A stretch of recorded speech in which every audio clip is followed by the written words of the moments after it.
चावल के पापड़ तो आपने कई बार बनाए होंगे, लेकिन आज मैं बहुत ही आसान तरीका लेकर के आई हूँ। तो आज के चावल के पापड़ हम बनाएंगे पके हुए चावलों से। इसमें आप चावलों को पका करके या जो बचे हुए चावल होते हैं उनसे भी बना सकते हैं। बहुत ही अच्छा पापड़ बनता है, रिजल्ट आप देख सकते हैं। मैं आपके सामने ही भून करके दिखा रही हूँ।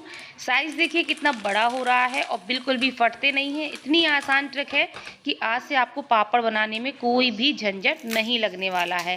और शायद ही है आपने ऐसा आसान सा तरीका पहले कभी ट्राई किया हो। तो चलिए देरी किस बात की, शुरू करते हैं आज का वीडियो। तो मेरे पास अभी पके हुए चावल नहीं है, तो मैं डायरेक्टली इनको पका करके ही आपको बता रही हूँ। तो 1 कप या कटोरी कोई भी फिक्स कर लीजिएगा, उससे आप ले लीजिए 1 कप चावल।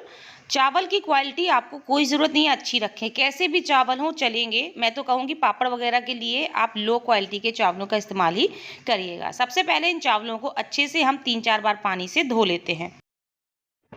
हमने चावलों को धो लिया है। अब इन चावल को हम डालेंगे प्रेशर कुकर में, और जिस कप से हमने चावल लिए थे उसी कप से आपको चावल के 4 गुना पानी डालना है। यानी कि 1 कप हमने चावल लिए थे तो 4 कप हम इसमें पानी डालेंगे। अगर आप पहले से पके हुए चावल का इस्तेमाल कर रहे हैं तो यहाँ पर आपको 3 कप पानी डालना है, क्योंकि 1 कप पानी आप पहले ही उसको पकाते समय इस्तेमाल कर चुके थे।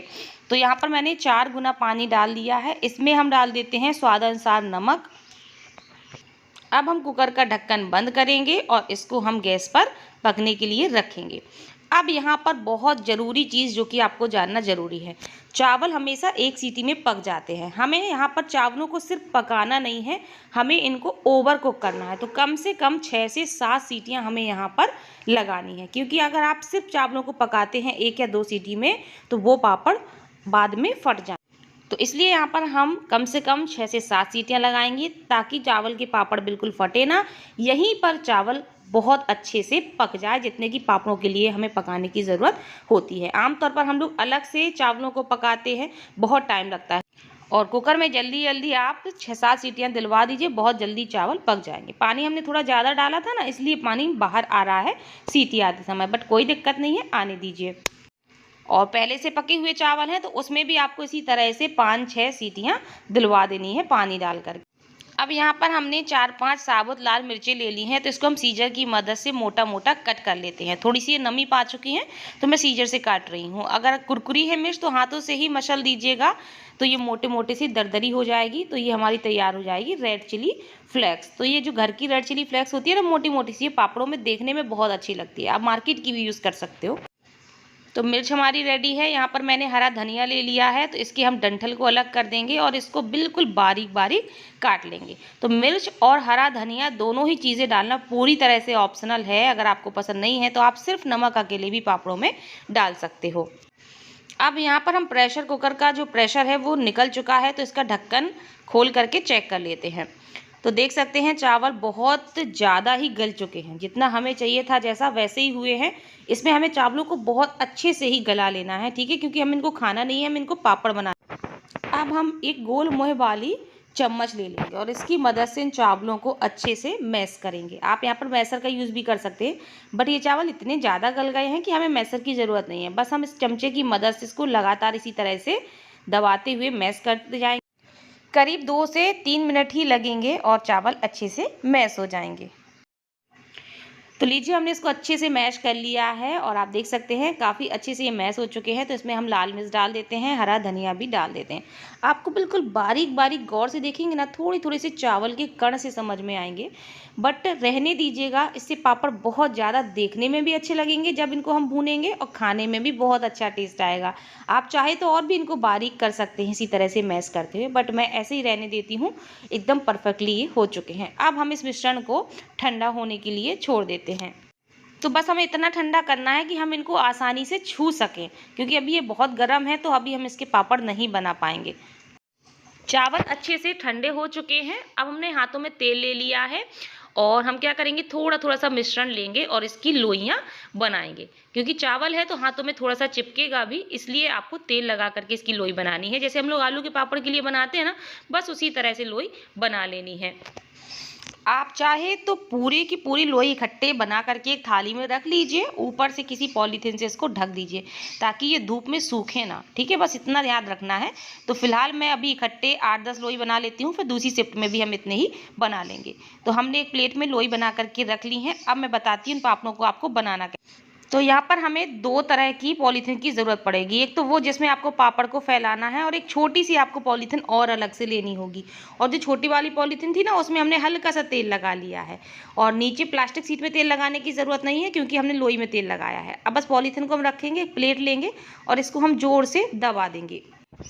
तो ये लीजिए, हमारा पापड़ बन करके बिल्कुल तैयार है। देख सकते हैं कितना आसान है। ऐसे हम लोग आलू के पापड़ बनाते हैं ना, बस इसी तरह से आपको लोई को रखना है, इसके ऊपर पॉलीथिन रखनी है और एक प्लेट लेनी है और इसको आपको ज़ोर से दबा देना है। आप अच्छे से ज़ोर से दबाएंगे ना तो एकदम पतला पापड़ बिल्कुल इवेनली हर जगह फैलेगा। तो देखा फ्रेंड्स आपने, कितना आसान है इन पापड़ों को बनाना, बिल्कुल भी चिपकते नहीं हैं। हमें घंटे तक पकाने की ज़रूरत नहीं है, बस कुकर में सीटी दिलाइए, चावलों को मैश करिए और पापड़ बनने के लिए तैयार। तो लीजिए फ्रेंड्स, बाकी के बचे हुए पापड़ों को हमने सीधे धूप में ही बनाया है और आप देख सकते हैं 1 कप चावल से हमारे कितने सारे पापड़ बन करके तैयार हो गए हैं और कितने बढ़िया शेप के बने हुए हैं। तो बस अब हम इनको धूप में सुखाएंगे। इन पापड़ों को धूप में सूखने के लिए सिर्फ 5 से 6 घंटे का समय लगता है।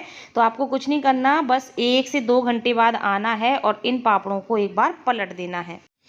तो देख सकते हैं 1 घंटे बाद की शूटिंग दिखा रही हूँ, बिल्कुल भी पापड़ फटे नहीं हैं। सभी पापड़ों को हम पलट देते हैं और मैं आपको थोड़ी देर बाद की शूटिंग फिर से दिखाती हूँ। तो ये करीब 3 घंटे बाद की शूटिंग है। देखिए 3 घंटे में पापड़ कितने अच्छे से सूख रहे हैं, एक भी पापड़ फटा नहीं है। मैं इसलिए बीच बीच में आपको दिखा रही हूँ ताकि आपको विश्वास हो सके कि ये पापड़ बिल्कुल नहीं फटते। बहुत से लोग कहने लगते हैं पके हुए चावलों के पापड़ फटने लगते हैं। तो देखिए अब ये 4-5 घंटे बाद पूरी तरह से सूख चुके हैं, बहुत ही कम समय में सूख गए हैं क्योंकि धूप बहुत अच्छी निकली हुई थी और एक एक पापड़ कितना परफेक्ट बना हुआ है, एक भी पापड़ फटे नहीं, बहुत ही अच्छे बने हैं। तो चलिए अब हम इनको ले चलते हैं नीचे और मैं आपको इनको तल करके दिखाती हूँ। तो देखिए फ्रेंड्स कितने अच्छे पापड़ बने हैं, कितने क्रिस्पी हैं ये, और देखने में ही नहीं ये खाने में भी बहुत ज़्यादा अच्छे लगते हैं। तो आप इनको नॉर्मल पापड़ की तरह पूरे साल भर के लिए स्टोर करके रख सकते हैं। बस धूप में अच्छे से सुखा लीजिएगा, नमी नहीं रहनी चाहिए वरना ये पापड़ ख़राब हो सकते हैं। ठीक है, तो हमने इनको अच्छे से सुखा लिया है और अब मैं आपको इनको तल करके भी दिखा देती हूँ। तो जब इन पापड़ों को आप तलें तो करछली से अच्छे से दबाते हुए हिला दीजिएगा, इससे पापड़ तिरछा नहीं होगा, यानी कि टेढ़ा मेढ़ा नहीं होगा, एकदम सीधा ही तल करके तैयार होगा। तो आप देखिए कितने बढ़िया हमारे पापड़ बन करके तैयार हुए हैं। और मैंने बोला था ना चावल के छोटे छोटे से कण हैं, तो हल्के हल्के से आपको नज़र भी आ रहे होंगे, लेकिन इनका टेस्ट बहुत अच्छा आया। खाने के बाद तो और भी ज़्यादा अच्छे लगे। जो नॉर्मल हम लोग चावल के पापड़ बनाते हैं ना, उससे भी कहीं ज़्यादा अच्छे थे। ना आपको पापड़ खार की ज़रूरत है, ना सोडा की ज़रूरत है। अब आप इन पापड़ों का साइज़ देखिए, तलने के पहले कितना छोटा था और तलने के बाद इनका साइज़ कितना बड़ा हो गया है। मैं आपको इनको तोड़ करके भी दिखा देती हूँ। तो आप देख सकते हैं कितने क्रिस्पी और कितने खस्ता पापड़ बन करके तैयार हुए। तो मुझे अब तक का सबसे आसान तरीका लगा ये चावल के पापड़ बनाने का। तो आप भी ज़रूर ट्राई करिएगा, बिल्कुल भी फेल नहीं होगी रेसिपी। वीडियो अच्छा लगे तो लाइक